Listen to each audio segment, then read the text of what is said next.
अब हम चलते हैं। हमने पहले योग किया, योग से हम स्वस्थ हो रहे हैं और द्वितीय सत्र में हम और भी स्वस्थ होना चाहते हैं सभी, तो इसके लिए हमें अपना आहार, अपनी दिनचर्या और हमें प्राकृतिक खेती, जैविक खेती की तरफ चलना चाहिए। तो हमारा द्वितीय सत्र होता है, उसमें आज हमारे मुख्य वक्ता आदरणीय कान सिंह निर्वाण जी, शिखर राजस्थान से, और मंच पर पहली बार नहीं, अभी दूसरी बार आ चुके हैं और उनका मैं स्वागत करती हूँ।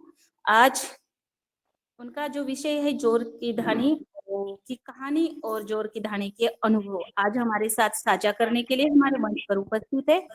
मैं उनको सादर आमंत्रित करती हूँ। सभी बंधुओं को जय गो माता, जय गोपाल। जय गो माता। मैं पहले जो आपने मुझे विषय दिया उसको रखने से पहले जो भी आप लोगों ने योग किया उस पे मैं 2 मिनट अपनी बात जो है आपको बताना चाहता हूँ। अभी हमारे जो योगाचार्य जी, योग बहुत अच्छी बात है, लेकिन सबके लिए योग एक जैसा नहीं हो सकता। ये सदैव ध्यान रखने की जरूरत है। योग आप केवल शरीर को स्वस्थ करने के लिए कर रहे हो तो इसका कोई ज्यादा अर्थ भी नहीं है। आपने राम का उच्चारण किया, इसके पीछे पूरा विज्ञान है। हमारी संस्कृति में कोई भी शुभ कार्य हो, वो ईश्वर का स्मरण या अच्छे गीत भजनों के द्वारा ही प्रारंभ किया जाता है, इसका विज्ञान है। रशिया के वैज्ञानिकों ने पिछले दिनों एक खोज की है कि भगवान कृष्ण ने जो गीता में उपदेश दिया वो आज भी वायुमंडल में मौजूद है। हमारे मुखारबिंद से जो भी शब्द निकलते हैं वो वायुमंडल में चिरस्थायी रहते हैं। इसलिए हमारे दार्शनिकों ने कहा कि विचार पे विचार करने की आदत डालनी चाहिए। आपको किसी ने गाली गलौज किया या और कुछ कहा, यदि आप विचार नहीं करेंगे तो आप तुरंत टूट पड़ेंगे। लेकिन हम विचार कर लेते हैं कि नहीं ये तो ऐसा ही है, कुछ नहीं, तो फिर हम कुछ नहीं कहेंगे। तो हमारे जीवन में जो सामाजिक जीवन जीने वाले लोग हैं, स्पेशली उनके लिए अपने विचारों पे विचार करने की आदत डालनी चाहिए और शब्दों को चयन जो है सदैव अच्छा करना चाहिए।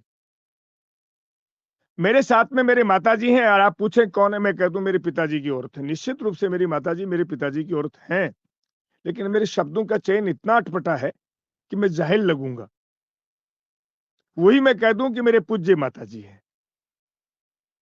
तो ये बेसिक अंतर आ जाता है। तीसरा जो है, हमें सदैव जो है वातावरण देख के बोलना चाहिए। किसी के घर में हो शादी और हम जाके कहते हैं राम नाम सत्य है, निश्चित रूप से राम नाम सत्य है, लेकिन वो बात वहां रखने जैसी नहीं है।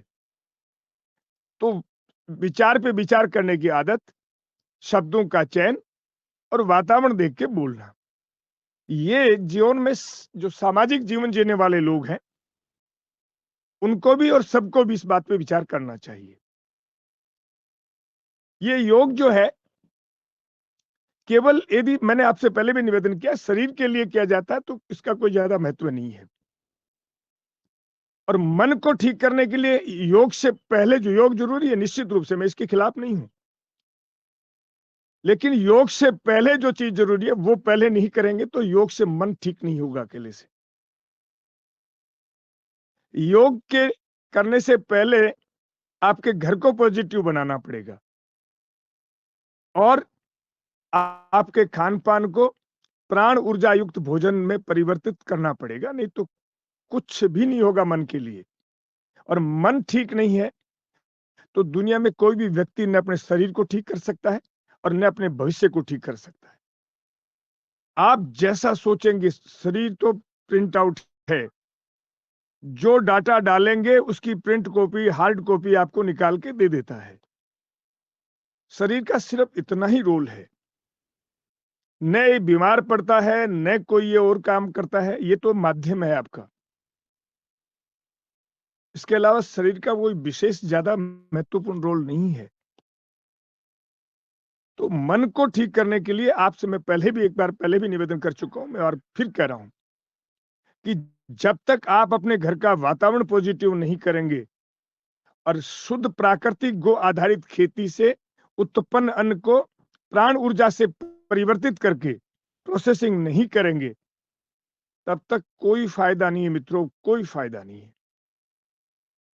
राम का स्मरण करना चाहिए, घर में सुबह-शाम शुभ जो है कार्य हो उनमें सब में राम का स्मरण होना चाहिए, जो भी नाम अच्छा लगे उसका होना चाहिए। ये निश्चित बहुत अच्छी बात है। योग करना चाहिए लेकिन हर आदमी को हर आसन नहीं करना चाहिए। इसके लिए भी नियम बने। अब जैसे हमारे यहाँ सोशल मीडिया पे एक धार चला रखी है, सुबह उठते ही पानी पीना चाहिए। यदि जल तत्व की तासीर का व्यक्ति पानी पीता है तो निश्चित बीमार पड़ेगा। लोग कहते हैं हरी सब्जियां खानी चाहिए। यदि आकाश तत्व का जिसमें आकाश प्रधान है, उम्र दराज हो गया है, वो यदि हरी सब्जियां खाएगा तो निश्चित रूप से बीमार पड़ेगा। तो सबसे पहला काम जो है वो दुनिया को नहीं पहचाने। हम परिवार को जानते हैं, समाज को जानते हैं, लोगों को जानते हैं, अपने आप को नहीं जानते। तो सबसे पहले आप अपने आप को जानें कि हमारी शरीर में मेरे शरीर में पंच तत्वों में से कौन से तत्वों की तासीर जो है प्रधान है, मूल कौन सी है, मेरी उत्पत्ति में सबसे बड़ा योगदान कौन से तत्वों का है, वो यदि आप पहचान लेंगे तो आपको कैसा खाना खाना चाहिए और कब खाना चाहिए, कैसा कपड़ा पहनना चाहिए और कैसा नहीं पहनना चाहिए, इसका बोध हो जाएगा। अब मैं मेरे विषय पे आता हूं। आप लोगों ने आदेश दिया है कि मैं जोर की ढाणी, जोर की ढाणी के बारे में मैं बताता हूँ। जोर की शब्द हमारा एक शेखावटी का एक शब्द है। जोर कहते हैं टोप का, फला आदमी जोर का है साहब। बात बहुत जोर की बात की आपने, यानी बहुत उत्तम जो है उसको हमारे शेखावटी में जोर की कहा गया है। तो मेरे मन में भी विचार आया कि कुछ उत्तम और अलग लीक से हटके बनाया जाए। एक दार्शनिक के कुछ शब्द जो है वो मुझे झकझोर के रख दिया। वो दार्शनिक कहते हैं कि लीक लीक गाड़ी चले, लीक चले कपूत, लीक छाड़ी तीनों चले, शायर सिंह सपूत। तो हमने कहा कि हम भी लीक तो नहीं चलेंगे, कुछ नया बनाएंगे, क्योंकि नया बनाने में, नया लाइन डालने में कंधे उबलते हैं, ताकत लगानी पड़ती है, पूरा सामर्थ्य से काम करना पड़ता है, तब जाकर के कोई नए काम की रचना होती है। उसी रचना के तहत हमारे मन में विचार आया, हमारी पत्नी का इसमें बहुत बड़ा योगदान रहा। हम शहरों में भी भटके, हम गांव में भी भटके, हम सब जगह गए, देखा। मन में आया कि कुछ अलग करेंगे तो खेत में, जंगल में जाके बैठेंगे। हमारे खेत में आके हम जब बैठे तो हमारे पास कोई छप्पर नहीं था, कोई छाया नहीं थी, लेकिन दो चीजें हमारे साथ थी, हमारी गाय और घोड़ी। हमने 3 पेड़ों का चयन किया। एक पेड़ के नीचे हमारा परिवार रहा और एक पेड़ के नीचे हमारी गाय रही, एक के नीचे हमारी घोड़ियां रही। मित्रों, आप जिनके साथ, जिनके संपर्क और जिनके सानिध्य में रहोगे, उनका प्रभाव आपके ऊपर आएगा। जैसी संगत करोगे, हमारे यहाँ दार्शनिकों ने कहा है कि आप जैसी संगत में रहोगे उसका प्रभाव जो है आपके जीवन में उतरेगा। तो हमारे यहाँ गाय को भक्ति का स्वरूप कहा गया है और घोड़ी को शक्ति का स्वरूप कहा गया है। आज भी दुनिया में पावर जो है वो घोड़े से ही नापा जाता है। तो जब हमने दोनों का सानिध्य पकड़ा तो उनकी जो आभा मंडल है, उनके जो शक्तियां हैं, वो हमारे परिवार में भी आनी शुरू हुई। इसलिए मैं अक्सर लोगों से कहता हूं कि जिनका पेट भरे और सनातनी कोई व्यक्ति हैं, तो उनको भक्ति और शक्ति के सानिध्य में अपना जीवन बिताना चाहिए। भक्ति का प्रतीक गाय और शक्ति का प्रतीक घोड़ा है, वो होने ही चाहिए। केवल हम और हमारे बच्चे ही पलें, ये संस्कृति हमारी नहीं है। तो हमने इन दोनों के बीच जीवन यापन शुरू किया। न बिजली थी न पानी था, पानी भी हम दूर से लाते थे, बिजली थी नहीं, दीपक जला के कभी कभार काम निकालते थे। फिर मन में विचार आया कि घर, दुनिया में लोग घर बनवाते हैं, अधिकांशतः लोग। हमने बनवाया नहीं, ये बनाया है। बनवाने में तो सिर्फ पैसे लगते हैं,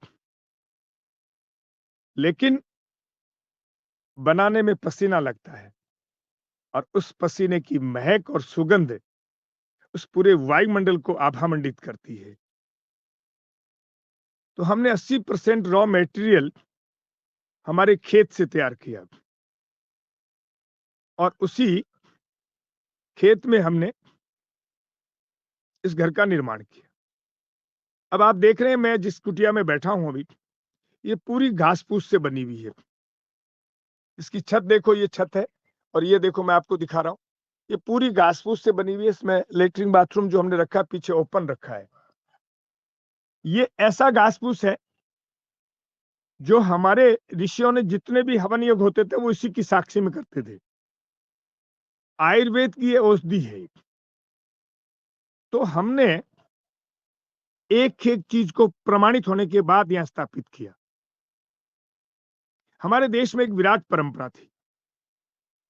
हम पौधे, खाने की वस्तु और वस्त्र, ये तीनों चीजें कभी भी सुंदरता से नहीं लाते थे, ये गुणवत्ता से लाते थे। आज ये तीनों चीजें हम सुंदरता से ला रहे हैं, ये हमारा दुर्भाग्य है। तो हमने इसको शुरू किया पेड़ों के नीचे से, और फिर हमारे पास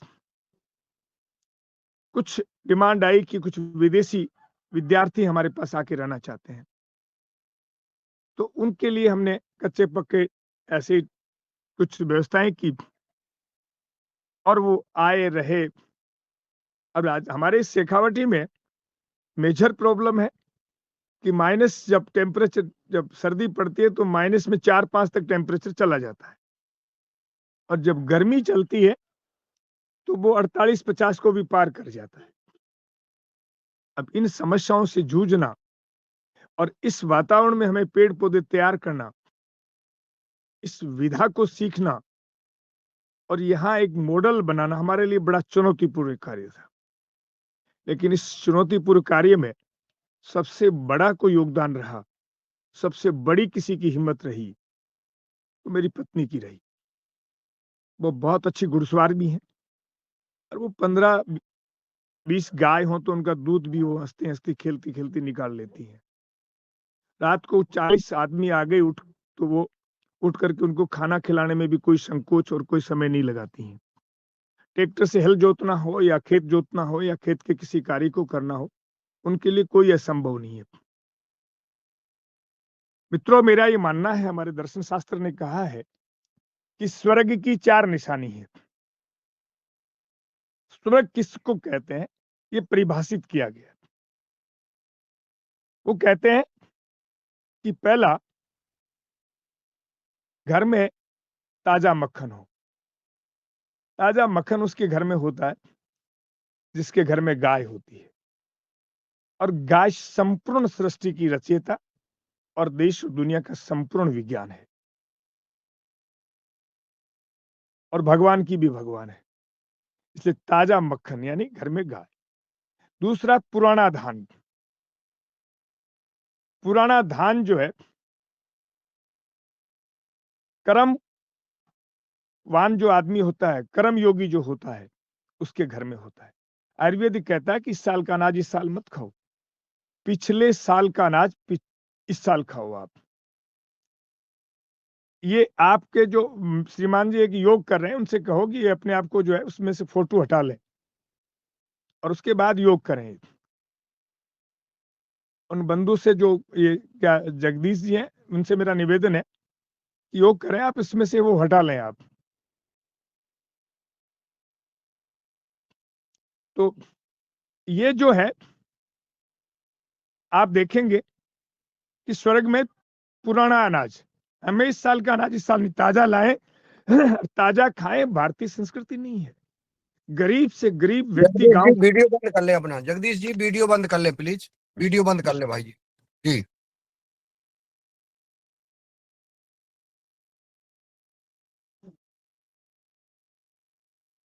तो हमारे यहाँ गरीब से गरीब आदमी भी, गांव का गरीब से गरीब आदमी भी एक साल का अनाज 1 साल का अनाज जो है वो संग्रह करके रखता है, ताजा लाके ताजा नहीं खाता है, क्योंकि हमारी ये मनोवृत्ति है। तो ताजा अनाज हो गया, फिर उसके बाद में कहा गया कि सुनार, कहना मानने वाली पत्नी। आपने किसी को घर में अतिथि बुला लिया और आप कहो चाय लाओ या खाना लाओ, और अंदर से चीपिया और फूकनी आनी शुरू हो जाए, तो बुलाने वाले का भी धिक्कार और आने वाले का भी धिक्कार है। बिना कहे, बिना बताए समझ जाए, तो वो औरत घर को स्वर्ग बना देती है। घर का जो है रोल आदमी का नहीं होता है, पत्नी ही का, औरत का ही होता है। घर को नरक और स्वर्ग सिर्फ महिला ही बना सकती है। आंशिक अंश जो है वो पुरुष का होता है। तो सुनार। और चौथा कहा गया है, चढ़ने को घुड़सवार। घोड़ा घर में हो। घोड़ा शक्ति का प्रतीक है, घोड़ा आत्मबल का प्रतीक है, घोड़ा पेशेंस का प्रतीक है। तो ये 4 गुण बताए गए। और मैं लोगों से अक्सर कहता हूं कि पूरी सृष्टि और धरती पे लोग सब मेरे से श्रेष्ठ हैं। जो भी जीव हैं वो सब मेरे से श्रेष्ठ हैं, लेकिन मैं मेरे से श्रेष्ठ जीवन इस ब्रह्मांड में किसी का नहीं मानता। ये चारों चीजें भगवान ने मुझे जी खोल के दी हैं। मेरे थाली में प्रामाणिकता आती है। मैं 365 दिन 25 पैसे की गोली दवाई नहीं जानता हूं। हम रात को हो सकता है आंख दिखा के सो जाएं, लेकिन सुबह हम दांत दिखा करके उठते हैं, हमारी परंपरा है। हम साथ बैठ के खाते हैं, साथ बैठ के रहते हैं। ये हमने डाली, इसका परिणाम भी एक शानदार आया। अब आप आधुनिक लोगों को एक बात प्रसंगवश जो है वो बताना चाहता हूं। हमारे बड़े बेटे की हमने शादी की। शादी भी बड़ी अजीब ढंग से की। बेटे ने कभी बहू की शादी से पहले फोटो नहीं देखी। बहू ने कभी बेटे से कोई फोन से बात नहीं की, न कोई फोटो देखी। बेटे से पूछा कि तेरी शादी कर रहे हैं, तो लड़की देखना चाहता है, तो बेटे ने अपनी माँ से कहा कि मेरी आंखें आपसे तेज नहीं है, आप फैसला करेंगे वो मुझे मंजूर है। वो बहू भी 5, साढ़े 5, 6 बजे तैयार होके नहा धो करके और हमारे कमरे में जय गो माता जय गोपाल कह के चाय लेके आ जाती है। कभी ऊंची आवाज में बोलना, कभी अवहेलना करना उनकी डिक्शनरी में ही नहीं है। तो मैं अक्सर लोगों से कहता हूं कि क्या देख करके रिश्ते तय करते हैं, फिर 3 महीने 3 दिन बाद में लड़ना शुरू करते हैं। कौन से यंत्रों से जांच करके लाते हैं? नहीं करते हैं तो फिर देखने का नाटक क्यों करते हैं? जो आए ले आओ। और देखने के बाद यदि मिस्टेक होती है तो लड़की और लड़के की गलती नहीं है, देखने वालों की गलती है। वो आपको विचार करना पड़े। आज बेटा या सास बहू से डर के घर में सोए, इससे बड़ी विकट स्थिति नहीं हो सकती। तो इन सबको हमने ठीक किया, इनका एक मॉडल दिया। तो जोर की ढाणी जो है उसका हमने बनाया। फिर हमने सोचा कि हम अकेले ही पेट भरें ये तो ठीक नहीं है। तो हमने हर तरह के जीवों का यहाँ समायोजन किया। सब जीवों के साथ हमने मित्रवत व्यवहार किया और उनकी शरण में। मैं ये मानता हूं कि प्रत्येक जीव, कोई आदमी सोचे कि मैं पालता हूं, ये अपराध बोध है। जब यहाँ कोई प्राणी अपना आता है तो वो अपना भाग्य और अपनी तकदीर और अपनी तजवीज और व्यवस्थाएं साथ लेके आता है, और वो हमें पलवित करता है, हमें पोषित करता है, हमें वो गौरवान्वित करता है। चाहे हमारे यहाँ कोई मनुष्य आए, चाहे कोई प्राणी आए, वो सब ऐसा ही होता है। मेरे यहाँ अनाज का ढेर लगा हो, कीड़ियां लग गई तो मैं उनको दवाई डाल करके मारने में विश्वास नहीं करता हूं। मेरी मानसिकता ही होती है कि वो अपना हिस्सा खा रही हैं, और होता भी 1-2 दिन खा करके वो अपने आप बंद हो जाती है। तो हमें हमारी हमारी मन को ठीक करना पड़ेगा मित्रों, और फिर मन को ठीक करने की हमने यहाँ पूरा क्लासरूम बना दिया। अब आप जोरकी ढाणी में देखेंगे, मैं पूरे देश विदेश घूमने के बाद मैंने देखा कि हमारे ऋषि मुनि झरने पे या नदी किनारे जाके तपस्या क्यों करते हैं। आपने देखा और सुना होगा कि उस झरने से, उस नदी से एक ध्वनि निकलती है, जो नेचुरल संगीत है, वो प्राकृतिक संगीत है।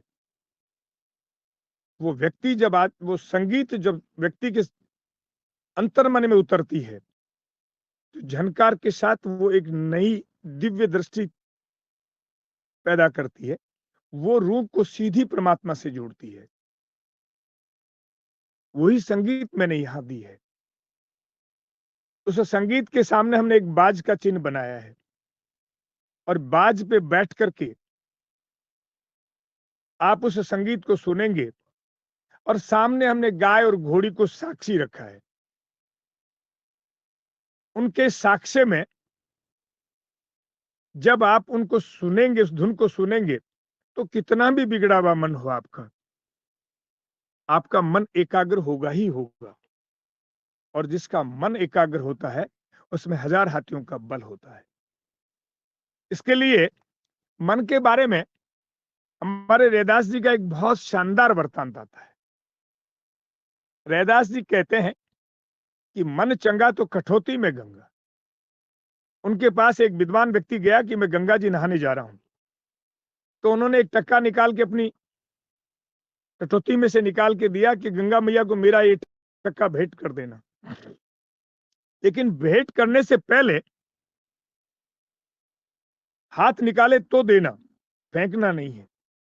तो उन्होंने अपने सब कार्यक्रम करने के बाद जब गंगा मैया को आह्वान किया, तो गंगा मैया ने कमल के फूल के साथ बाहर हाथ निकाला, तो वो टक्का उनको भेंट कर दिया। और गंगा मैया ने कंगन दिया, कहा ये रैदास जी को दे देना। अब कंगन लेने वाले के मन में लालच आ गया, उन्होंने राजा के यहाँ जाके बेच दिया, मुंह मांगी कीमत ले ली।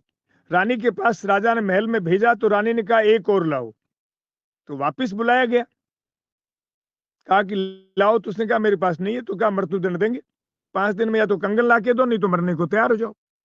वो जाके घरवाली के पास रोया, गिड़गिड़ाया कि क्या करें। तो घरवाली ने कहा कि अब राजा कुछ नहीं करेगा, उस महापुरुष के पास जाओ। तो वो रैदास जी के पास जाके सच्चाई बताई, तो रैदास जी ने वापिस अपनी उसी कठौती, कठौती कहते हैं जिसमें चमड़ा गलाया जाता है, उसमें हाथ डाला, उसमें से वैसा ही कंगन निकल के आ गया। अब आप देख लीजिए, ये मन का कितना निराला खेल है। भक्ति उस पे है, शरीर उस पे है, समस्याएं उस पे है। एक को नहीं साधे तो ठीक नहीं है। दुनिया में सबसे पहला काम है, आप अपने आप को पहचान लें। आपकी तासीर क्या है, आपकी उत्पत्ति क्या है, और उसको कंट्रोल कैसे करना है, और खेल किसका है। बाकी के काम फिर करते रहें, कोई समस्या नहीं है। इन सब विधाओं को हमने यहाँ समायोजित किया है। हमने पूरा सिस्टम गोबर में किया है, गाय में किया है। हमारी जीवन पद्धति गाय आधारित है, और हमारी खेती गाय आधारित है। ये पूरा एक मॉडल आप पूरे देश में घूमने के बाद जब देखेंगे, तो ऐसा निराला, ऐसा पागलपन का सिस्टम मैं पूरे देश में घूमने के बाद कह सकता हूं कि अब तक मुझे पूरे देश में कहीं नहीं मिला। तो ये सब कार्य हमारे जोरकी ढाणी के नाम से हमने फिर कहा कि ये स्थान, मेरी दादी का मेरे जीवन में बड़ा प्रभाव पड़ा है। मित्रों, आप अपने बच्चों का कोई विकास चाहते हो, पोते पोतियों का विकास चाहते हो, तो हमारे यहाँ विराट परंपरा रही है। जिन बच्चों का लालन पालन दादा दादी नाना नानी के गोद में होगा, उनका विराट स्वरूप निखर के आएगा। उनको बाकी की शिक्षाओं की जरूरत नहीं रहती है, वो स्वतः हासिल हो जाती है। क्योंकि बच्चे का तत्व जो है वो पृथ्वी है, और नाना नानी का तत्व जो है वो आकाश है। पृथ्वी जब आकाश की शरण में रहेगी, सानिध्य में रहेगी, तो उसका संपूर्ण विकास हो जाएगा। इसलिए आप अपने पोती पोते, दोहिती दोहितों का जितना संरक्षण देंगे, जितना प्रोटेक्शन देंगे, जितना सानिध्य देंगे, उतना ही उनका हर सर्वांगीण विकास होता चला जाएगा। तो हमारे यहाँ बड़ी विराट परंपराएँ रही हैं, गज़ब की रही हैं।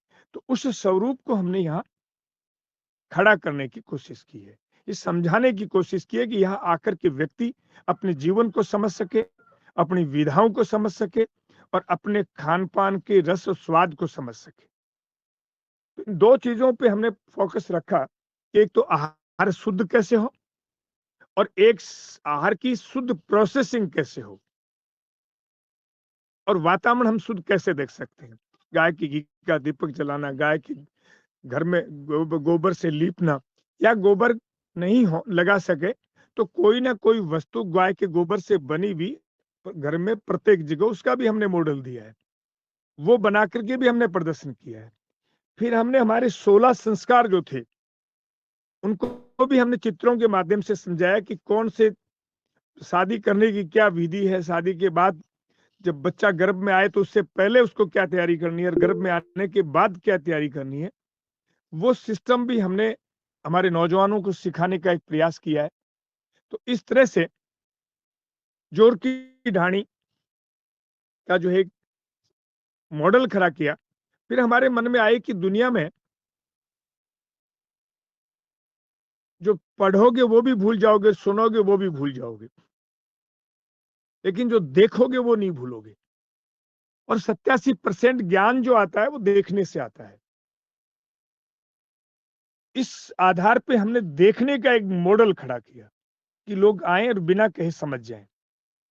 कि जब ये हो सकता है, ये कर रहा है तो हम लोगों में एक मान्यता होती है, पढ़े हुए के बारे में कहते हैं नहीं यार आजकल ये संभव थोड़ी है। ये तो पुरानी बातें हैं। क्यों भाई पुरानी बातें को चाँद नीचे उगता था, धरती ऊपर थी क्या? या पेड़-पौधों की जड़ें ऊपर होती थी, पत्तियाँ नीचे होती थी। ये मानसिकता ही विकलांग मानसिकता है। दूसरी बात ये आजकल संभव नहीं है। ये बहानेबाज़ी है। मैं अक्सर लोगों से कहता हूँ एक मुल्ला जी के पास चलती कुल्हाड़ी थी, पड़ोसी माँगने आया, मुल्ला जी ने कहा दाढ़ी बढ़ाऊँगा। घरवाली भली औरत थी, उसने कहा कि दाढ़ी और कुल्हाड़ी का क्या तारतम्य है? तो उसने कहा कि तू चुप बैठी रह, न देने के 1000 बहाने होते हैं। बहाना नहीं बनाना चाहिए हमारे जीवन में हमें। कोई न उम्र का बहाना बनाए, न समय का बहाना बनाए और न परिस्थितियों का बहाना बनाए। तो सब चीज़ों को लाँघ करके जो अपने जीवन को पटरी पे ले आता है, वही योद्धा होता है। तो हमने ये प्रयास किया कि हम आने वाले लोगों के लिए तो मेरी दादी की 2 बातें मुझे जीवन में सदैव झकझोरती रहती हैं। मेरा मेरा बचपन, मेरा जो है सिस्टम मेरी दादी के सानिध्य में बीता। तो दादी ने जाते वक़्त मुझे ये कहा कि बेटा 2 बातों का ध्यान रखना।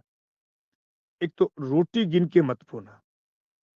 अन्न का गोला बारूद के गोले से बहुत भारी होता है। बारूद का गोला तो किलोमीटर 2 किलोमीटर ही आवाज़ पहुँचाता है। लेकिन अन्न का गोला तो कई पीढ़ियों तक धमाल मचाता है, खूब याद दिलाता है। इसलिए हम तो होली दिवाली भी अकेले खाना नहीं खाते हैं। कोई ना कोई आशीर्वाद देने आ ही जाता है। ऐसा एक भी दिन नहीं हो जिस दिन हमने अकेले खाना खाया हो हमें याद नहीं आ रहा। फिर मेरी दादी ने कहा कि खुर खोज जो है रोज मत मिटाना। जहां मनुष्यों के पैर पड़ने शुरू हो जाएंगे उस स्थान को कोई भी आगे बढ़ने से नहीं रोक सकता। मनुष्य बहुत बड़ी चीज है। किसी के घर में मनुष्य आता है तो ये मान लेना चाहिए कि स्वयं परमात्मा हमारे घर आ गए हैं। इसीलिए हमारे अतिथि देवो भव, देवताओं का स्वरूप कहा गया। मेरी माँ ने दादी ने कहा कि जो यहाँ आता है वो तेरे इस सिस्टम का मालिक रहेगा, तू सिर्फ चौकीदार समझना। छोटा आए चाहे बड़ा आए हमारे लिए कोई फर्क नहीं पड़ता। 365 दिन हम कोई हड़बड़ाहट में नहीं होते। हमारी व्यवस्थाएं चाहे भारत का कोई ना कोई बहुत बड़ा आदमी आए और चाहे साधारण स्वरूप रास्ते चलता कोई किसान या कोई मजदूर आए, हमारे लिए दोनों ही महत्वपूर्ण है, दोनों ही हमारे लिए आदरणीय हैं। हम उसी रुचि और उसी आदर्श से, प्रेम से उनके साथ वार्तालाप करते हैं। उनको हमारे यहाँ भी 3-4 घंटे जोर की ढाणी में देखने को लगते हैं, समझने में लगते हैं 4-5 घंटे का समय। वो समय उनको देने का हम भागीरथी प्रयास निश्चित रूप से करते हैं। ये हमारी सिस्टम। फिर हमने धीरे-धीरे सब चीज़ों का स्वरूप खड़ा किया और फिर देश-विदेश से अब लोग रोज़ एवरेज 150 लोग जो हैं, वो साल भर आते रहते हैं। उनका स्नेह है, उनकी कृपा हमारे पर है। आप जैसे जितने भी शवजन हैं, उनका आशीर्वाद मुझे पूरे देश में मैं भ्रमण करता हूँ और ईश्वर की कृपा से मेरे 3 बेटे और 1 बेटी हैं। चारों ही अपने हुनर, अपने सिस्टम में दक्ष हैं और सब शिक्षा-दीक्षा ले रहे हैं और बड़े बेटे और बहू ने जो है हमारे इस काम में अब सँभालना शुरू कर दिया है। तो अब जोर की ढाणी अपनी रफ्तार से चल रही है और इसको आज भी हम कुछ अलग से करने की तैयारी कर रहे हैं। आज भी जैसे अब कल से हमारा शिविर शुरू हो रहा है, जो दुनिया और देश में एक अनूठा प्रयोग है, जो कहीं नहीं है। तो हम उन विधाओं को यहाँ अब पूरी हमारी प्रोसेसिंग यूनिट आप जो है हमारी बैल से चल कर के चक्की से आटा पीसने का प्लांट लग रहा है। बैल से चल कर के और मसाले पीसने का प्लांट यहाँ लग रहा है। बैल से तेल निकलने की घानी यहाँ लग रही है और हाथ से चलने वाला लूम कपड़े बनने का सिस्टम यहाँ खड़ा किया जा रहा है। यहाँ कोई देखना चाहे, सीखना चाहे, तो उसका कोई शुल्क नहीं है और अपने जीवन में उसको धारण करना चाहे, तो आए, सीखें और देखें। ये हमने जोर की ढाणी का एक स्वरूप खड़ा किया, जिसको देश और दुनिया के अनेक देशों से और पूरे देश भर का ऐसा कोई प्रांत नहीं है या मैं कहूँ कि ऐसा कोई जिला नहीं है, जहाँ के लोग यहाँ नहीं आए हों। आज भी लगातार उनका स्नेह और प्यार मुझे मिल रहा है। हमारा पूरा परिवार, इसमें हमारे पास ज़्यादा कोई आदमियों की सेना नहीं खड़ी की है। हम सब परिवारजन सुबह उठ कर के और इस काम में लगते हैं। कब दिन उगता है, कब छिप जाता है, हमें पता नहीं लगता। ऐसा जीवन हमारा हो गया है और मैं तो पूरे देश भर में भ्रमण ही करता रहता हूँ। पूरा योगदान, पूरा श्रेय इसको तैयार करने में, इसको सँभालने में, वो मेरी पत्नी का श्रेय है, मेरे बच्चों का श्रेय है और मेरे परिवारजनों का। इसमें मेरे जो भाई-बंध हैं, उनका भी मुझे समय-समय पे सहयोग मिलता रहता है। हमारी ये 100 बीघा ज़मीन है। अब हमने ज़मीन जैसलमेर, बाड़मेर उधर पाकिस्तान की बॉर्डर की तरफ और भी ली है, वहाँ भी कुछ गेस्ट हाउस वगैरह बनाया है। तो ये सब सतत प्रक्रिया चल रही है। देश के जिंदा और जागते लोगों से मेरी अपील है, अब केवल अपने लिए नहीं सोचें, अपने बच्चों के परिवार के लिए नहीं सोचें। हमारे यहाँ विराटता रही है। किसान ने कभी अपने बच्चों का, अपने परिवार का कभी प्रार्थना में ज़िक्र ही नहीं किया। कीड़ी-मकोड़ी के भाग का किया, पशु-पक्षियों के भाग का किया, गाय अतिथियों का ज़िक्र किया, अपने बच्चों का अपना कहीं ज़िक्र नहीं किया। हमारा जीवन जितना त्यागमय होगा, जितना परमार्थी होगा, उतना ही परिवार भी आगे बढ़ेगा और हम भी आगे बढ़ेंगे। इसी मानसिकता के साथ ये जोर की ढाणी काम कर रही है और उसका प्यार, उसका स्नेह जो है, हमारी जो है धरोहर है और इसके लिए हम काम कर रहे हैं। अब आप में से कोई क्वेश्चन पूछना चाहे, विषय तो बहुत है, मैं आगे उस पे जो और बात होगी तो हम और करेंगे। इसमें से जो बात निकल के, क्योंकि भाषण से या कोई बात बताने से नहीं, आप में से अंदर से जिज्ञासाएँ आएँगी, उस पे हम विचार-विमर्श करेंगे तो उससे बहुत गहरी बातें निकल के आएँगी। मेरा ये मानना आप ज़िंदगी में याद रखें, कोई व्यक्ति कभी कोई जो अंतिम ज्ञानी पुरुष नहीं होता है। बात संगोष्ठी से आपने जो प्रक्रिया चलाई है ना, ये इकट्ठे होकर के सुबह, ये बहुत उत्तम प्रक्रिया है। इसकी जितनी प्रशंसा करूँ उतनी कम है। एक साथ बैठ करके आप किसी को बुलाते हो, नहीं बुलाओ ना, और बैठ करके आप अपने आप में भी विचार-विमर्श करो, अपने-अपने अनुभवों को शेयर करो। एक पूरी सेमिनार, आप पूरी सेमिनार अपने 2-2 मिनट सबको अपने-अपने इन इन सब चीज़ों से क्या-क्या अनुभव हुए हैं, उन अनुभवों के लिए शेयर करें आप। इतनी बातें निकल के आएँगी। मैं किसानों से कहता हूँ, तुम्हें किसी भी साइंटिस्ट के पास जाने की ज़रूरत नहीं है, तुम्हें कहीं भटकने की ज़रूरत नहीं है। हमारे किसानों की बड़ी विराट परंपरा रही कि सुबह शाम गुआड़ में बैठते थे, घर गाँव में बैठते थे, काऊ के पास तपते रहते थे, चिलम हुक्का पीते रहते थे और अपने-अपने ज्ञान का बखान करते थे। उन्हीं ज्ञान में से हर आदमी का समाधान निकल के बाहर आ जाता था। तो हम एक जगह बैठना भूल गए, एक जगह सोना भूल गए, खाना भूल गए। ये प्रक्रिया आपने जो अपनाई है, वो एक जगह बैठने वाली अपनाई है। इस समय रोज आप बाहर से ही बुला के नहीं सुने, अपनों की अपनी बात भी सुने। बहुत बड़ा ज्ञान है, आप सब के सब अपने-अपने हुनर और अपने-अपने ज्ञान के बहुत बड़े योद्धा और महारथी हो। उस ज्ञान को आपस में बाँट लोगे, तो कई लोगों का कल्याण हो जाएगा। ये मेरा व्यक्ति से मानना है। तो आप में से जिस भी बंधु की जिज्ञासा हो, कोई बात हो या मेरी बात कोई समझ में नहीं आई, अटपटी लगी हो, तो आप मुझे पूछ सकते हैं। जी, जी आदरणीय कान सिंह भैया जी, बहुत सुंदर चर्चा। और उसी में हमारे सदन में हैंड राइज हुए है। आदरणीय अशोक पटेल जी का हैंड राइज हुआ है। सबसे पहले मैं आदरणीय अशोक पटेल भैया से निवेदन करती हूँ। जी ओम, नमस्कार। ओम सर। आज की योग कक्षा भी बहुत अच्छी रही। कान सिंह जी को मेरा बहुत बहुत साधुवाद, बहुत अच्छा कार्य कर रहे हैं। मेरा आपसे प्रश्न है, इसमें क्या क्या गतिविधि है सर, थोड़ी बताने कृपा। गतिविधियां क्या क्या है वहाँ, क्या क्या है थोड़ा। जी, बहुत अच्छी बात। मैं सर पहली बार भारत के प्रधानमंत्री जी से मिला, तो लोगों ने मुझे शुरू में तो डराया, जो है वो बोलना मत, आपकी बिना बोले आदत नहीं है, आप बोलना मत, सुनना केवल, नहीं तो एसपी जी वाले उठा के ले जाएँगे, फला-फला सब किया। मैंने कहा यार मुझे कोई डर से डराते हो, ये मुझे ठीक नहीं लगता। मैं गाली-गलौज थोड़ी करूँगा, मेरे देश के प्रधानमंत्री, हमने वोट दिया, हमने प्रधानमंत्री बनाया, मुझे बुलाया कि भई किसान की आय जो है दुगनी कैसे होगी, तो मैं मेरी राय तो रखूँगा ना। कि नहीं साहब सुनना ही है। मैंने कहा रेडियो पे सुना देते, यहाँ क्यों रुकाया? तो मैंने उनसे कहा कि कहाँ सर दुगनी में अटके हुए हैं, मैं 10 गुने के रास्ते जानता हूँ और जानता नहीं हूँ, मैं 10 गुनों पे चल भी रहा हूँ। किसानी से उत्तम कोई व्यवसाय नहीं है और किसानी से क्या-क्या इनकम ली जा सकती है, उसका पूरा मॉडल मैंने यहाँ दिया है। मेरी एक घोड़ी, मेरे पास बहुत सारी घोड़ी-घोड़े हैं। एक घोड़ी मेरे पूरे घर का और घोड़ियों का खर्चा निकाल के ले आती है। बाकी घोड़ियाँ सब सरप्लस में हैं। गाय मेरी सब सरप्लस में है। आप अपने खर्चों को, अपने सिस्टम को जितना, मेरे यहाँ होली-दिवाली भी हम बाहर की मिठाई या बाहर का सामान खरीदते नहीं हैं। सब चीज़ें हमारे यहीं से बनती है। हम उत्तम आहार पे सबसे ज़्यादा फ़ोकस करते हैं।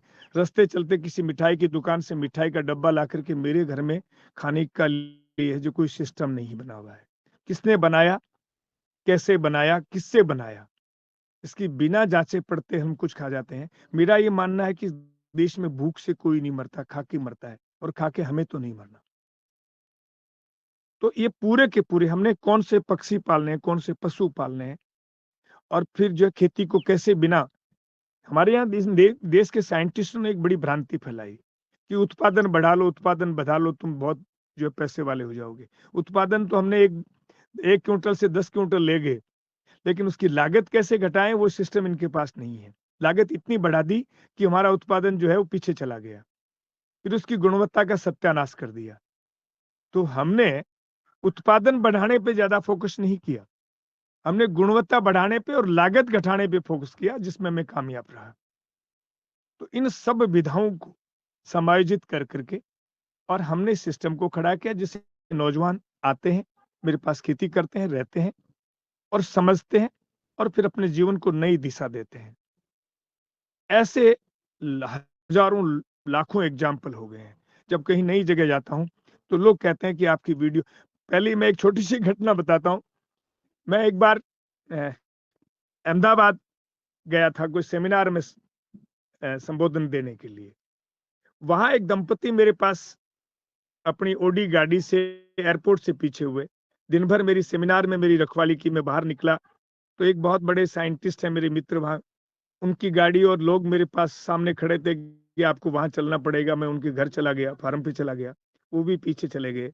रात को 10-11 बजे मैंने उनसे पूछा कि आप क्या, नाम परिचय हुआ, पूछा कि आप क्या चाहते हैं? तो उन्होंने कहा कि आपको एक बार मेरे घर चलना पड़ेगा। मैंने कहा कल सुबह देखते हैं। वो तो सुबह फिर आ गए। फिर मेरी फ्लाइट का टाइम हो गया, मैंने उनसे माफ़ी माँगी कि नहीं आज तो नहीं, फिर आऊँगा। तो उन्होंने कहा नहीं, आपको हम गाड़ी से छोड़ आएँगे, हमारे साथ चलना ही पड़ेगा।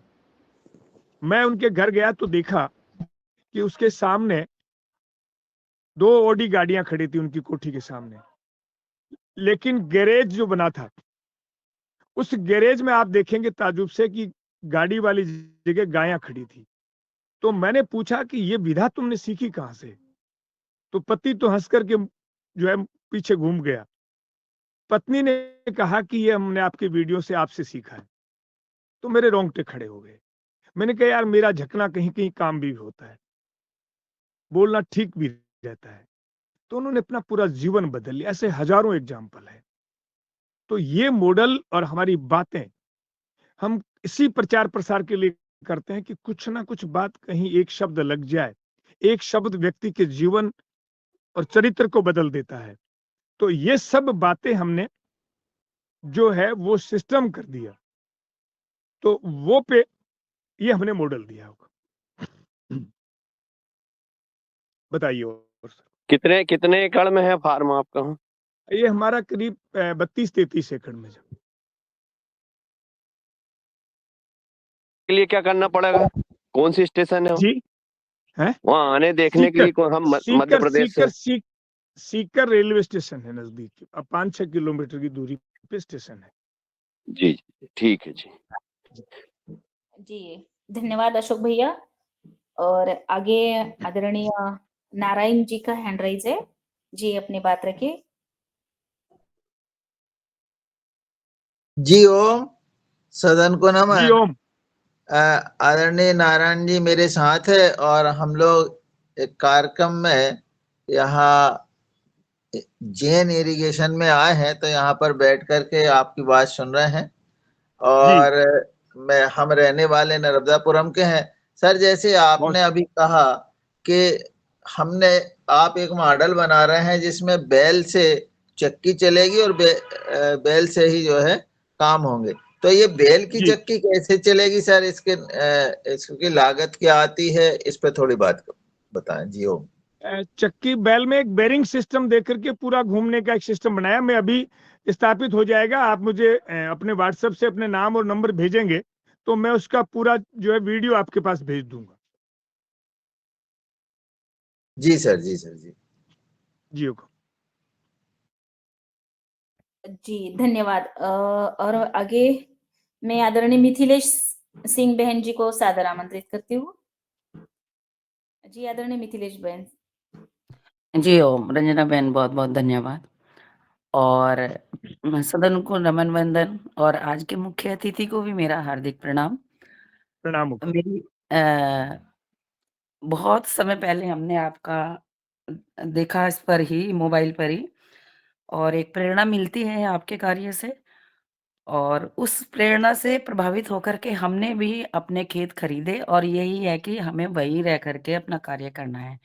लेकिन मैं अभी जो आपसे पूछने वाली हूँ, जैसे कि कल आपका शिविर प्रारंभ हो रहा है पंचतत्व की चिकित्सा के लिए, तो ये सीखना चाह रही हूँ मैं भी, लेकिन मैं आने में अभी समर्थ नहीं हूँ परिस्थितियों के कारण। तो क्या ये ऑनलाइन भी मिल सकता है हमें प्रशिक्षण? आज मैं जी बस जी, ऑनलाइन इसकी क्लासें लगती हैं। आप मुझे अपना नाम पता व्हाट्सएप पे भेजेंगे तो नेक्स्ट जब ऑनलाइन अगले महीने में जब भी होगी, मैं उसकी लिंक और सिस्टम आपको भेज दूंगा। आप एक बार 2 दिन की ऑनलाइन सेमिनार होती है, उसको पूरा समझ लें, आपके दिमाग और आपके जहन में बैठ जाए कि मैं इसको कर सकती हूँ, करना चाहिए। तो फिर ऑफलाइन जब भी क्लासें होंगी और सिस्टम होगा तो उसकी भी आपको सूचना दे दी जाएगी, और मैं वो जो ग्रुप है उसमें भी आपको ऐड कर दूंगा।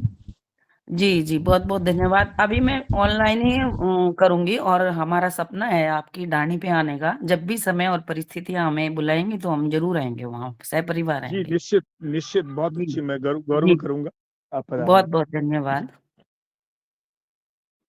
जी, जी, धन्यवाद। सबके मन में इच्छा हो गई अपना है। व्हाट्सएप नंबर देने की कृपा करें सर। मेरे जी, तो मैं एक ही नंबर है, डाल देती हूँ, व्हाट्सएप नंबर डाल देती हूँ चैट बॉक्स में। वो इसमें डाल देंगे, आप ले लें। जी, मैं जी धन्यवाद। ये प्रदीप राज वर्मा जी, आपका हैंड राइज है, कृपया आप बात रखिए। ओम, सदन को सादर ओम सर। वंदन और नमन। आज के मुख्य अतिथि हमारे प्रेरणा स्रोत हैं और हमने कई बार आपसे काफी कुछ चीजें सीखी भी हैं। तो मैं आपकी एक बात से बहुत प्रभावित हुआ, और मैंने अपने जीवन में 2 साल पहले वो काम शुरू किया तो मुझे काफी अच्छा लगा है। यानी आपने बोला कि घर में कोई आए तो वो अतिथि है, तो हमने एक नया काम किया कि हमारे यहाँ से नर्मदा परिक्रमावासी जब निकलते हैं तो हम उनकी थोड़ी सेवा करना शुरू किए। तो हमने देखा कि हमारे जीवन में आमूल-चूल परिवर्तन आया है उससे, मतलब घर में बहुत पॉजिटिव एनर्जी आई है। मैं दूसरी चीज़ ये पूछ रहा था कि हमारे यहाँ बचपन में कोल्हू होते थे बैल से तेल निकालने वाले, जो कि मतलब 360 डिग्री पे घूम के और लकड़ी के उससे कोलू से तेल निकलता था। वो उसी तरह का आपका मॉडल है क्या तेल निकालने के लिए? हाँ, इसमें क्या है सर, ये महत्वपूर्ण ये है कि इसमें प्राण ऊर्जा ट्रांसफर होगी। ये इलेक्ट्रॉनिक ऊर्जा हमें खा रही है। जी इलेक्ट्रॉनिक ऊर्जा से कितना भी शानदार तरीके से तेल निकाल लो, वो 100% आपके मन को डैमेज करेगा। और ये सब कड़े का मूल जो है ये इलेक्ट्रॉनिक ऊर्जा है, क्योंकि ये मन को नेगेटिव बना देता है, नकारात्मक बना देता है। तो तो इस चक्की भी वो पॉजिटिव गोल कैसे घूम के बनाए, बनेगी ना? इसके लिए चक्की प्राण जो ऊर्जा बनेगी। ट्रांसफर, जी जी, जी। ऊर्जा चक्की। ट्रांसफर होती है। अच्छा। और वो प्राण ऊर्जा होगी तो आप में प्राण ऊर्जा ट्रांसफर होगी, तो आप सकारात्मक हो जाएंगे, मन मजबूत हो जाएगा। आपने देखा नहीं, पहले हमारे लोगों में कितना पेशेंस था, कितनी परिस्थितियों के जूझने की क्षमता थी, क्योंकि वो इलेक्ट्रॉनिक ऊर्जा को जानते ही नहीं थे, प्राण ऊर्जा से वाकिफ थे। आज विषम परिस्थितियां जो है, पहले हमारे जो 52 के टेम्परेचर में लोग, पानी नहीं था, खाने की व्यवस्था नहीं थी, फिर भी बड़ी मस्ती से बहुत इंजॉय करके जीते थे। आज वो परिस्थितियां हो तो आधा देश तो खाली हो जाएगा। वो सब प्राण ऊर्जा की करामात थी। व्यक्ति का मन इतना मजबूत होता है कि विषम परिस्थितियों से भी कोई भयभीत नहीं होता है वो। इसलिए जीवन को सार्थक बनाना है तो प्राण ऊर्जा युक्त भोजन हमें लेना ही पड़ेगा।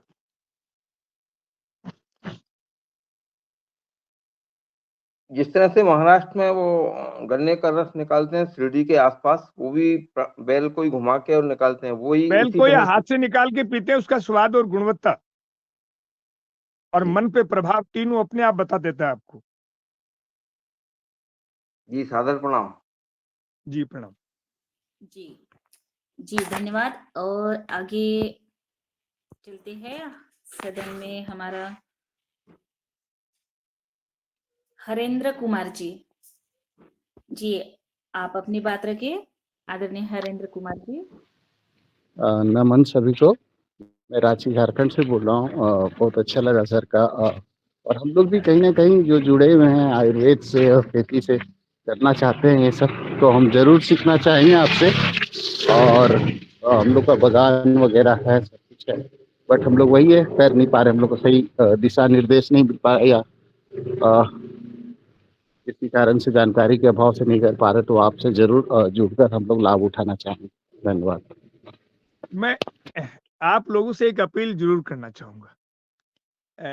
आपने देखा होगा कि हमारे यहाँ जब मुर्दे को लेकर के हम जलाने जाते हैं, तो आधी दूरी के बाद में हमारे, अब अलग अलग जगह परिपाटी बदल गई होगी, लेकिन पहले हमारे देश, पूरे देश में एक परंपरा थी कि उस मुर्दे को जब घर से लेके जाते थे तो उसका पैर जो है पीछे होते थे और सर आगे की तरफ होता था, जिससे वो पीछे की पूरी सीनरी देख सके, पूरे स्मरण कर सके।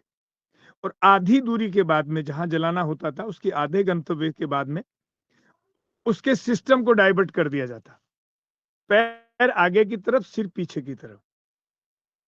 इसका सीधा प्रयोजन था कि आधे समय के बाद व्यक्ति व्यक्ति जो है वो पीछे की ओर देखना बंद कर दे, आगे की ओर देखे। तो जिन्होंने 60 साल क्रॉस कर ली है, उनको पीछे वाले खूंटे से नहीं बंधना चाहिए, पीछे से कोई संबंध नहीं रखना चाहिए। उनका पूरा सिस्टम जो है आगे की ओर होना चाहिए। आगे की ओर जब तक नहीं, आगे की ओर जो है वो सिस्टम होगा तो तब बात बनेगी।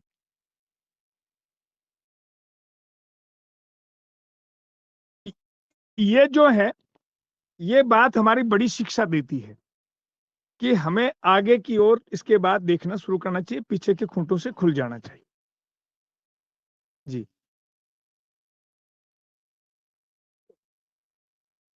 और बोलिए कोई। जी अ- जी जी जी जी धन्यवाद आदरणीय भैया जी। और आगे हैंड राइज तो नहीं है, मगर मेरा ही एक छोटा सा सवाल। जी ओम। जी, जी आदरणीय उमाशंकर प्रसाद जी। जी, सदन में उपस्थित सभी महानुभावों को सशक्त नमन। और अभी मुख्य अतिथि जी बोले कि आगे की तरफ 60 साल के बाद आगे की तरफ ध्यान रखना चाहिए, तो आगे की तरफ ध्यान वाले में क्या संकेत है, किसके तरफ है, मोक्ष के लिए या आगे मतलब जो हम प्रक्रिया है मनुष्य जीवन का क्या करता है उसके बारे में? जी, इसके पर थोड़ा विशेष चर्चा करें। जी ओम। सबसे पहले पीछे का खूंटा खोले, ये मेरा है, ये ऐसा है, ये वो है, वो है, ये सब बातों से मुंह हट जाना चाहिए। उसका अभ्यास होना चाहिए कि मुझे पीछे की ओर नहीं झांकना है। आगे का अभिप्राय है कि मुझे परमार्थ के काम करने हैं। हमें जो है अपने वाणी से, अपने कर्तव्य से किसी को जो है वो ठेस नहीं लगे, उस ओर ध्यान देना है। जब तक हम पीछे बंधे हुए होते हैं, बहुत सारे झंझट और झंझावत कर लेते हैं। और हमारे यहाँ कहा गया कि ऐसे झंझातों से जब आदमी पिंड छुड़ा लेता है तो उनसे कुछ जो है मुक्ति भी मिल जाती है।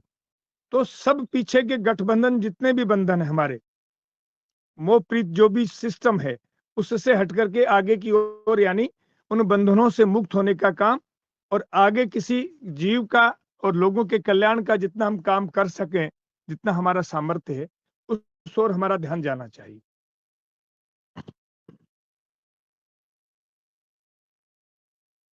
जी जी, जी, जी, जी धन्यवाद। और आगे जो एक छोटा-सा सवाल, कि जैसे आपने कहा आपके परिवार के साथ आप अ, बढ़िया अच्छे से संस्कार के साथ आप के बच्चे बड़े भले और आगे अपने कार्य में आगे बढ़ रहे हैं। तो आजकल हम देख रहे हैं कि ये जो दादाजी वाले जो है बच्चे हैं, उनको जो प्रेम मिलना चाहिए था, आज हमें देख रहे हैं मिलने को नहीं मिल रहा है बच्चों को छोटे।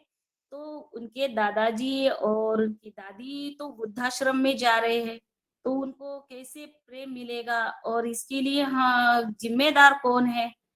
थोड़ा-सा इस पर अपनी बात रखिए आदरणीय। हम स्वयं हैं। हमें इसका महत्व पता नहीं ना कि रोल क्या है इनका। हमें लगता है कि ये बाहर है, बाहर नहीं है। आप अपने बच्चों को महंगी से महंगी शिक्षा दिला रहे हो, कोई जरूरत नहीं है। दादा दादी के पास रख दीजिए। संस्कारों का निर्माण, विधा का अपने आप जो है उतरना, और उनको जो बात दादा दादी के द्वारा समझ में आएगी, वो दुनिया की कोई यूनिवर्सिटी का कोई प्रोफेसर नहीं समझा सकेगा। इसलिए उन पे महंगा खर्चे करने की जरूरत नहीं है। अपने माता पिता को अपने साथ रखें, अपने जो उनके सानिध्य में रहें, तो आपकी आने वाली पीढ़ी आपके चारपाई के पास रहेंगी। आपको किसी को नरक का द्वार देखना हो ना, तो आयुष्य देख लीजिए। आयुष्य में मरने वाले, मैं चैलेंज से कहता हूँ, गारंटी से कहता हूँ, उनको नरक जाना ही पड़ेगा। चाहे एक टांग के पास तपस्या करने वाले तपस्वी हों, और चाहे रोज भगवान से बात करने वाले व्यक्ति हों। यदि आयुष्य से मृत्यु होती है तो निश्चित रूप से नरक जाना पड़ेगा। घर और परिवार के बीच में जो सांस छोड़ते हैं, तो सीधा स्वर्ग का गेट अपनी ठोकर से खोलते हैं। ये हमारी परंपरा रही है। इसलिए परिवार में हमारे जो सिस्टम, जो आदर्श बनाए गए हैं, उनमें संपूर्ण विज्ञान है, और उस विज्ञान को हमें अंगीकार करना चाहिए, जीवन में धारण करना चाहिए। ये मानसिकता आप जैसे सभी योद्धाओं को तो माननी चाहिए और लागू करनी चाहिए। आप किसी को सुधार नहीं सकते। आप अपने आप को सुधार लीजिए, अपना मॉडल दे दीजिए, लोग अपने आप सुधर जाएंगे।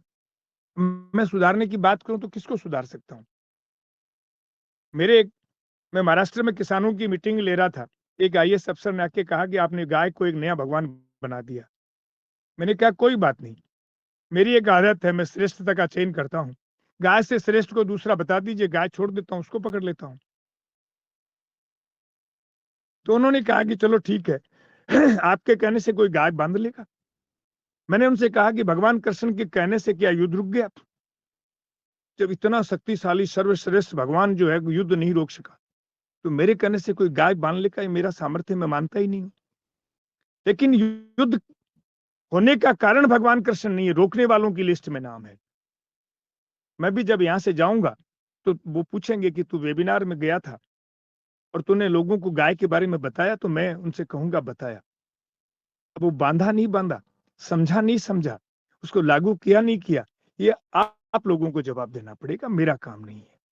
मेरा काम इतना जितना मेरा सामर्थ्य है, जितना मैं जानता हूँ, उतना बता दूं। गाय की मन से स्मरण करो, मुख से वर्णन करो और हाथ से सेवा करो, अष्ट सिद्धि और नव निधि तुम्हारी दासियां हो जाएंगी। कोई साधना और रहेगी नहीं बाकी। ये मंत्र किसी के समझ में आ गया, 7 पीढ़ियों का उद्धार कर लेगा, कहीं कोई शक नहीं है। इसलिए हम हमारा कर्तव्य करें, हम लोगों को कर्तव्य बोध नहीं कराएं। केवल जो जानते हैं उसको प्रैक्टिकल से अपने सामने खड़ा कर दें, जी के दिखा दें। लोग अपने आप जो है वो समझ जाएंगे, अपने आप जो है उस पर करने लग जाएंगे। नहीं करेंगे वो अपना जवाब देते रहेंगे, हमारा काम नहीं है। जी जी जी जी, सुंदर बात। और मैं आगे आदरणीय बणी सिंह आर्य जी आगर मालवा से है, उनको सादर आमंत्रित करती हूँ। जी जी, प्रणाम सभी महानुभावों को।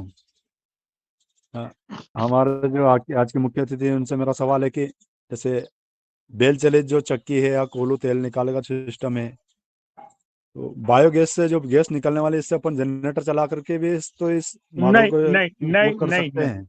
नहीं, प्राण ऊर्जा नहीं है उसमें। प्राण ऊर्जा ट्रांसफर होनी चाहिए, चाहे वो किसी भी जी प्राणी के द्वारा संचालित हो, मनुष्य हो जी चाहे जी पशु हो चाहे कोई भी हो। प्राण ऊर्जा जो चीजें जो आएगी वो ट्रांसफर होगी।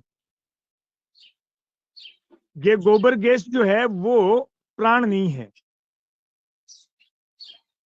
और प्राण ऊर्जा के बिना आप करोगे तो वो नेगेटिव ऊर्जा आएगी, वो नकारात्मक ऊर्जा आएगी, वो जो है जीवित नहीं होगी, तो इसलिए वो बहुत नुकसानदायक होगी। मेरे पास 2 गोबर गैस प्लांट हैं। मेरे पास सौर जी ऊर्जा का पूरा 7.5 किलोवाट, मेरा पूरा घर, मेरी पूरी लाइट सिस्टम सौर ऊर्जा है। मेरी मशीनें भी सौर ऊर्जा चलती है, लेकिन वो भी ठीक नहीं मानी गई जब मुझे इस बात का एहसास हुआ तो। पहले मैं भी ठंडी विधि को मानता था, बहुत धीरे-धीरे मेरी मशीनें चलती हैं, ठंडा एकदम ठंडी विधि से मसाले, तेल सब तैयार होता है, लेकिन वो भी त्रुटिपूर्ण है। जी जी जी, धन्यवाद।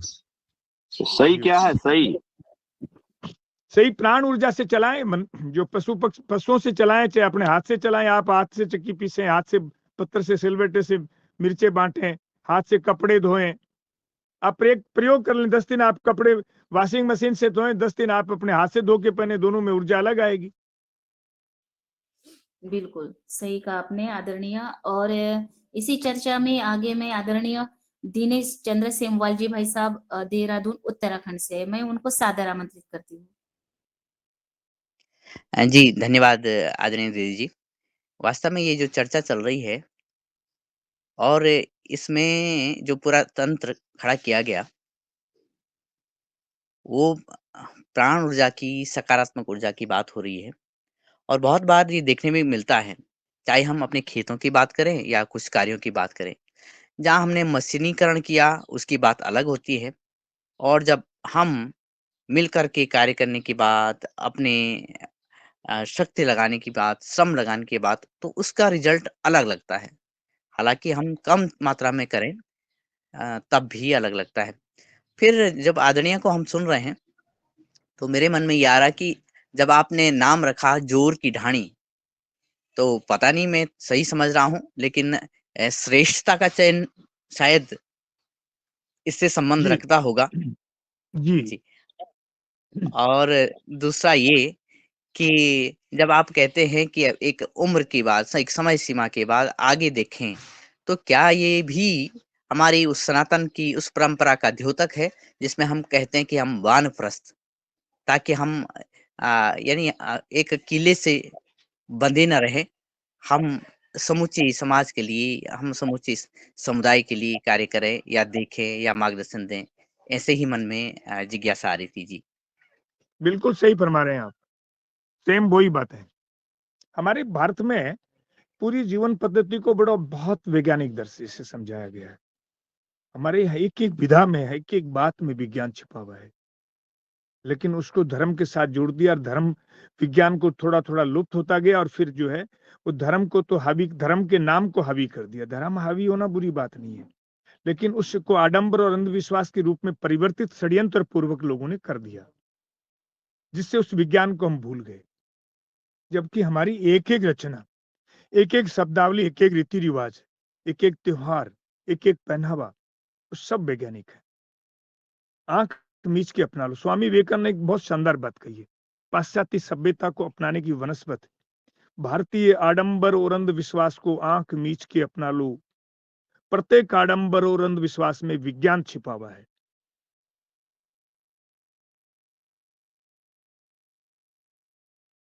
जी, धन्यवाद सर।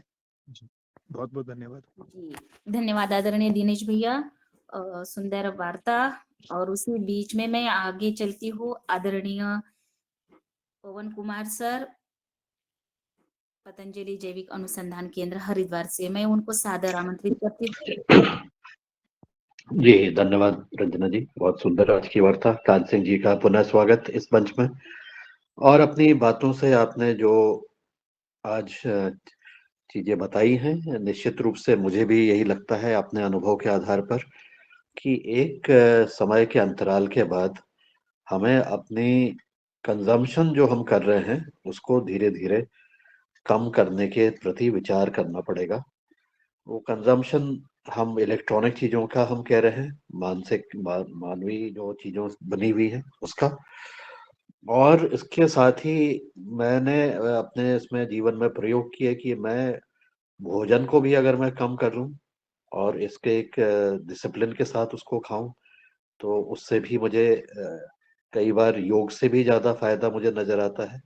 तो मुझे बिल्कुल। लगता है कि ऐसा करके हम अपनी अनावश्यक आवश्यकताएं जो हैं, आवश्यकताएं को भी अनावश्यक रूप से बढ़ा रखा है, उसको अगर कम किया जाए तो निश्चित रूप से अपने स्वास्थ्य पर, अपने मानसिक स्वास्थ्य के ऊपर और हमारी धारणाओं के ऊपर हमें पहले मतलब उसका परिवर्तन देखने को मिलेगा। और उसको हमें पहले विचार करके सोचना पड़ेगा कि हम ये जो अत्यधिक रूप से जो ज्यादा चीजों का दोहन कर रहे हैं, उससे हम क्या फायदा हमें होने वाला है। तो ऐसा इस चीज को, अब क्या ये चीजें, मैं ये जानना चाह रहा हूँ, क्या ये चीजें आयु आधारित हैं? मतलब कि आयु आधारित होना चाहिए, या ये चीजें कोई अगर कोई युवा व्यक्ति है, जवान है, वो भी इस तरह से विचार करेगा तो इसमें दोनों में कोई अंतर विरोध तो नहीं है? क्या ये चीजें, हमें कहते हैं कि अकल हमें बाद में ही आती है, मतलब जवानी में अकल नहीं आती है, ऐसा भी विचार किया जाता है। तो ऐसी जब चीजें जब हमें लगती है जो हमारे लिए, हमारे अपने स्वास्थ्य के लिए, हमारे अपने समाज के लिए, हमारे अपने पर्यावरण के लिए, हमारी प्रकृति के लिए, ये सब जो चीजें, जो ओवर कंजम्पशन की चीजें हमें सिखा दी हैं, जैसा आपने बताया कि उत्पादन भी बढ़ाओ और अपना खर्चा भी बढ़ाओ, तो ये उसी की तरह ही है जो हम खेती में करते हैं।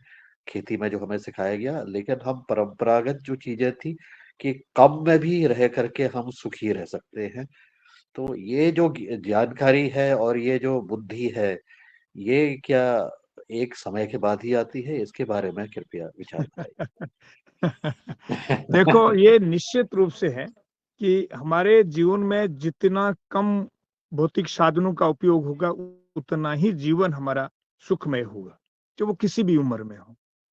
और विशेष तौर से जो है वो आप देखेंगे कि उम्र के बाद तो इसमें परिवर्तन होना ही होना चाहिए, लेकिन पहले से भी है तो इससे तो बहुत बड़ी बात है। हमारे सन्यासी जब सन्यास लेता है ना, तो सबसे पहले परित्याग अपने वस्त्रों का करता है। 2 जोड़ी कपड़े होते हैं। जितनी जितनी आवश्यकताएं कम होंगी, उतना ही जीवन सुख में होगा, उतना ही। 1 मिनट रुको।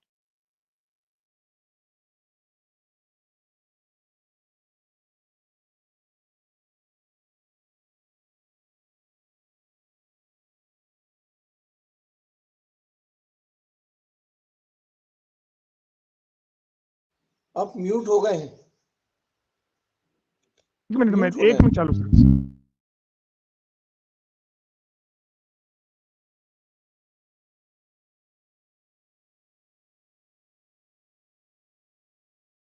जी तो जितनी आवश्यकताएं कम होंगी उतना ही हमें बेनिफिट रहेगा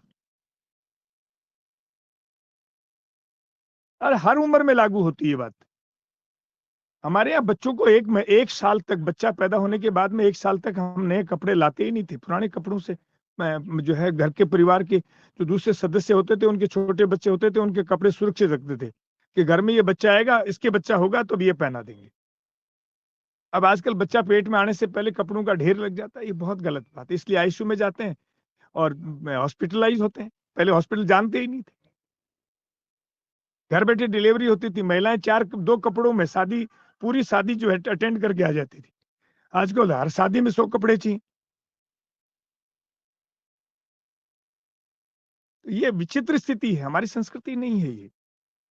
ज्यादा भोग की ओर जाना हमारी संस्कृति है ही नहीं। आंशिक उपयोग हमारे यहाँ है, चाहे संबंधों में हो और चाहे दैनिक दिनचर्या की वस्तुएं हो। आंशिक उपयोग ही हमारी संस्कृति कहती है। संपूर्ण भोग की बात हम नहीं कर सकते। जी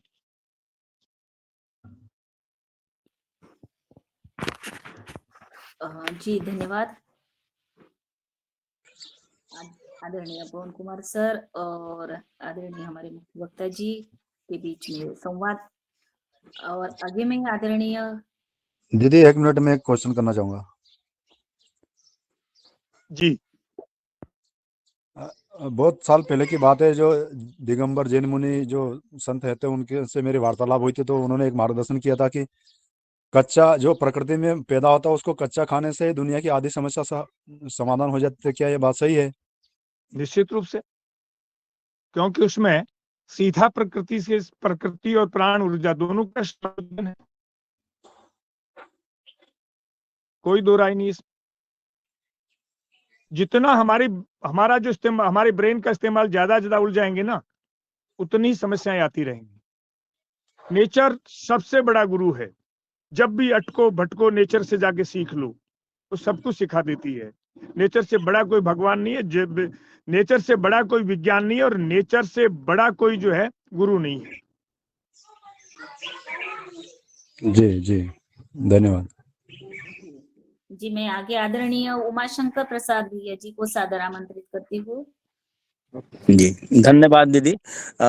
हमारा एक प्रश्न था जी ओम कि हमारे युगाहार के प्रेरणा से हमने गौ माता का 4 महीने से अपना पालन कर रहे हैं, उनको रख रखा है, मगर वो दूध दुहने में बहुत ज्यादा झनझनाती है। राठी नस्ल की गौ माता है, उनमें प्रेम नाम की कोई चीज नहीं है, बहुत ज्यादा झनक। मतलब हमारी तरफ से कोई कमी है या इस पर क्या परिवर्तन लाया जाए, इसके बारे में थोड़ा सा प्रकाश डालें। जी ओम।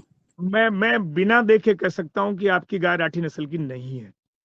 चैलेंज से कहता हूं, वो वर्ण संकर गाय है। यहाँ बहुत बड़ा अपराध हुआ है, और जितने जो उदंड लोग हैं, दीवारें कूदते फिरते हैं, लोगों के कपड़े फाड़ते फिरते हैं, वो किसी जाति के नहीं, वर्ण संकर है। और जितने भी पशु पक्षी जो बदमाशी करते हैं, उत्फेल करते हैं, एक नस्ल और एक खानदान का व्यक्ति कभी भी बदतमीजी नहीं कर सकता, बदहाली नहीं कर सकता। आपकी गाय निश्चित रूप से गाय नहीं है, वो बहुत सारे जीन और बहुत सारे वर्ण संकरता से पैदा हुई है। राठी गाय मन चाहे तब सीधा जोड़े से बैठ करके आप सीधा थन चूम सकते हो, पैर हिलाना नहीं जानती, पूंछ हिलाना नहीं जानती। इसलिए आपकी निश्चित रूप से आप फोटो मुझे भेजें, मैं आपको बता दूंगा। और मैं बिना फोटो देखे कह रहा हूं कि 1% भी आपकी गाय राठी नहीं है। इस देश में बड़ी भ्रांति है, कलर देख करके कोई कह देता है। वेटनरी के डॉक्टर इस देश में कभी भी एग्रीकल्चर साइंटिस्ट और वेटनरी का डॉक्टर भारत के इतिहास में किसी कालखंड में थे ही नहीं।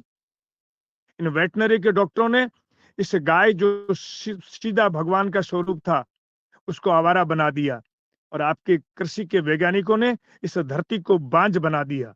दोनों अपराधी हैं। वर्ण संकरता फैलाने में इनका सबसे बड़ा योगदान है। एक मनुष्य की वर्ण संकरता महाभारत की आज तक भोग रहे हैं। इतनी गायों को, माताओं को वर्ण संकर बना रहे हैं, कौन से नरक में जाएंगे पता ही नहीं है।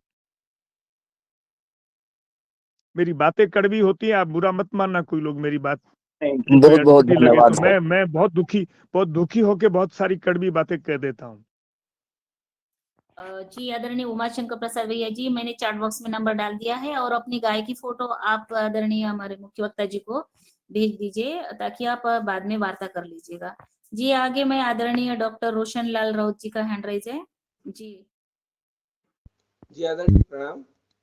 मैं ये पूछना चाहता हूँ कि जो आपने कहा कि वो जो पवन सर ने आपसे बात की थी कि भोजन जैसे युवा जो है और बड़ा काम कर रहा है, भारी कार्य की जो बात करते हैं, तो उसको क्या वो अपना भोजन अगर कम करे तो क्या उसकी से मतलब वो कर सकता है क्या? और नहीं, भोजन आप पौष्टिक लो ना। कम का मतलब कोई भूखे मरे ऐसा नहीं है। आप यदि गाय के घी का इस्तेमाल करोगे और जो है सही खुराक खाओगे तो भोजन ज्यादा खाने की जरूरत ही नहीं हमारे यहाँ। वो तो जिन्होंने सूखा अनाज ही खाया हो, कभी चिकनास खाया ही नहीं हो, तो पेट जो है टूट जाता है उसका अन्न खाने से। और वो ज्यादा कोई ताकतवर थोड़ी होता है। ये नहीं है। पेट आप जो है कब क्या खाएं, गृह्य भोजन कब खाएं और हल्का भोजन कब करें, ये हमारे यहाँ। अब देखिए यहाँ बड़ी उल्टी हुई है। हमारे यहाँ एक रीत चल पड़ी कि मीठा बाद में खाते हैं। ये बहुत बड़ा अपराध है। हमारी परंपरा ही नहीं रही मीठा बाद में खाएं, हम तो मीठा सबसे पहले खाते हैं। इसका विज्ञान है। मीठा बाद में खाते हैं, इसका क्या विज्ञान आज तक कोई नहीं समझा पाया। तो हमारे यहाँ है कि किस वक्त कौन सा भोजन करोगे। सुबह गृष्ट भोजन सुबह करें। अब आजकल बड़ी पार्टियां रात को होती हैं और भारी भोजन रात को खाते हैं, इसकी सजा भुगतते हैं। इसका कोई तो चार्ट कौन आपने सा बनाया भोजन है कब क्या? करें, हल्का कब करें, भारी कब करें, ये हमारा संपूर्ण विज्ञान है। तो उसके अनुसार खाएं हम। जी, धन्यवाद डॉक्टर रोशनलाल भैया। और हम एक दिन हमारा जो सत्र होगा आने वाले दिनों में, हम आहार कैसे लें और हमारा आहार कैसा होना चाहिए, बस इस पर हमारा बिल्कुल अगला सत्र होगा। जी, आदरणीय। और मैं आगे शशिकांत तिवारी जी का हैंड राइज है और आप बात रखिए, फिर बात जी सादर प्रणाम महोदय को। मैं मध्य प्रदेश के सुदूर अंचल रीवा जिले से बोल रहा हूँ। मैं एक चीज जानना चाह रहा था कि हम अपनी उम्र को कैसे बढ़ा सकते हैं। सर बहुत जोरदार बात है। हमारे यहाँ राजस्थान में कहावत है, कुत्ते और सियार की। कुत्ते की उम्र हमारे यहाँ 9 साल है, सियार की 12 साल है। और आगे कवि कहता है कि क्षत्रिय को 18 साल ही जीना चाहिए, और 18 साल के बाद जीता है तो धिक्कार है उसको जीने में। कहते हैं कि 18 साल में तेरे सब पार्ट सब रोल कर डाल। उम्र कितनी है ये महत्वपूर्ण नहीं है, आपका रोल क्या है, आप कितना कुछ कर जाते हैं, वो उम्र की सीमाओं से नहीं बंधा हुआ है। क्षणों में एक एक सांस का हिसाब करके, एक एक सेकंड का हिसाब करके और एक एक दिन का हिसाब करके आप जी जाते हैं, तो उम्र कोई मायने नहीं रखती है। उम्र बढ़ाने की क्या 100 साल तक क्या हम आकाश के तारे तोड़ लाएंगे। हमारे यहाँ तो प्रार्थना ये की कि एक एक क्षण का उपयोग कैसे करूं। हमारे यहाँ कभी नहीं कहा गया कि मैं ज्यादा से ज्यादा जीऊं। हमारे यहाँ कहा गया कि ज्यादा से ज्यादा अच्छा कैसे रहूं, जीऊं, ये कहा गया है। इसलिए उम्र की परवाह नहीं करें, एक एक क्षण का उपयोग कैसे करूं, एक एक जीवन को सार्थक कैसे बनाऊं, विषय ये होना चाहिए हमारा। हमारे यहाँ ज्यादा उम्र से कोई लेना देना नहीं, हमारे तो ज्यादा अच्छा जीवन जीने से लेना देना है। तो 18 साल से बाद कोई क्षत्रिय जीता है तो कभी तो कहता है कि धिक्कार है तेरे जीवन पे। तो ये सब बातें हमें हमारे पूर्वजों ने बहुत कुछ परंपराएं डाली हैं। हर जिस घर में साहित्य नहीं, शास्त्र नहीं और सहस्त्र नहीं, वो घर है ही नहीं, शमशान घाट से भी भूंडा है। जीवन को बदलना है और बदलवाना है तो आपको स्वाध्याय करना ही पड़ेगा, अध्ययन करना ही पड़ेगा, नहीं तो जीवन नरक बन जाएगा। जी, आदरणीय, सुंदर बात। हमारे आयु से बेहतर हमारे विचार अच्छे होने चाहिए और विचार पर ही हमें ध्यान देते हुए मैं आगे आदरणीय दिनेश चंद्र सेमवाल जी भाई साहब का फिर से हैंड राइज दिख रहा है, अपनी बात रखिए आदरणीय दिनेश भैया। जी जो अभी बात आ रही थी राठी गाय को लेकर के, तब वर्ण संकर का प्रयोग किया गया और यानी वर्ण संकर शब्द सामने आया। फिर मेरे समझ में जब आता है कि एक भोली-भाली गाय को जब वर्ण संकर करके हम उद्दंड बना देते हैं, तो फिर तो हम जो वर्ण संकर यानी जो संकर बीजों से पटा हुआ जो भोजन खा रहे हैं, तो प्राण ऊर्जा के मायने में ये तो हम अपराध कर रहे हैं शायद स्वयं के साथ भी और धरती के साथ भी। निश्चित रूप से निश्चित बड़ा अपराध कर रहे हैं और उसका परिणाम समझ रहे हैं आप। ये व्यभिचार की जननी ऐसे ही अन्न और ऐसे ही आहार हैं। कानून की कठोरता से व्यभिचार रुक गया क्या? जब तक आपका आहार और विहार शुद्ध नहीं होगा तब तक धरती पे कोई भी व्यभिचार नहीं रोक सकता। हमारे यहाँ तो परंपरा थी कि किसी की दूल्हे की अपना जो बेटे को ब्याहने किसी गांव में ले जाता था ना लड़के का पिता, तो उस गांव में पूछता था कि मेरे गांव की कोई लड़की है क्या, चाहे उससे ऊपर क्लास की हो चाहे कोई भी हो। उसको अपने समधि से थाली करवा करके अपनी जेब से रुपए दे करके घर जाके दे के आता था। आज अपनी बहन बेटियों से मुंह मोड़ के निकल जाते हैं। जीन का दोष नहीं है, संस्कारों का दोष नहीं है, वो खान पान का दोष है। इसका प्रभाव कोई भी नहीं रोक सकता। इसीलिए हम सब जो हैं पति पत्नी रहते साथ हैं, गांठें कोई नहीं खोलता, सब भयभीत हैं। बाप बेटे से डरता है, इससे बड़ा कोई अपराध है? बेटे का दोष नहीं है, वो खान पान का दोष है। तो खान पान तो सबसे बड़ा, हमारे यहाँ तो बहुत जांच परख करके बहुत जो है महत्वपूर्ण तरीके से उसके बाद आहार का उपयोग किया गया। आज तो बिना हाथ धोए, मैं पिछले दिनों बहुत ही श्रेष्ठ जन की शादी थी, ब्राह्मण कुल से थे, बड़े संपन्न व्यक्ति थे, उनके घर शादी में जाना हुआ। एक व्यक्ति ने पूरे सब लोगों की भीड़ में सिर्फ एक आदमी ने हाथ धोए। मैंने उससे पूछा, मैंने कहा भैया ये किसकी शादी है? कि साहब अब क्या बताऊं? मैंने कहा यार तो ऐसे टूट पड़े हैं जैसे भोजन पहली बार देखा है। अब इससे ज्यादा जाहिलपना क्या होगा?